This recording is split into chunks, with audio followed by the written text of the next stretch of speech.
നമസ്കാരം. നവീകരിച്ച Kothamangalam revenue tower road MLA Shri Antony John നാടിന് സമർപ്പിച്ചു.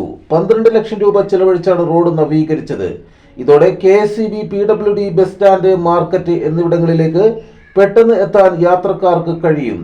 റവന്യൂ ടവർ കെട്ടിടത്തിന്റെ പ്രവേശന കവാടം മുതൽ മാർക്കറ്റ് റോഡ് വരെയുള്ള പ്രധാന റോഡ് കട്ട വിരിച്ചും കോൺക്രീറ്റ് ചെയ്തുമാണ് നവീകരിച്ചിട്ടുള്ളത്.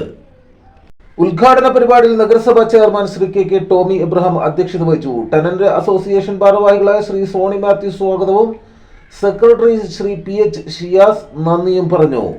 നഗരസഭാ കൗൺസിലർമാരായ K Noushad, KV Thomas, Binsy Thankachan, advocate Jose Varghese, Sijo Varghese, Ramya Vinod, Rosily, Mini Benny, housing board assistant engineer Shri Ajith, tenants ഭാരവാഹികളായ Soman OG, Murali K Kumar, ഭൂതിഭൂഷൺ, AV Rajesh, CB artline, Sini Biju, Sushma, കവിത എന്നിവർ സംസാരിച്ചു.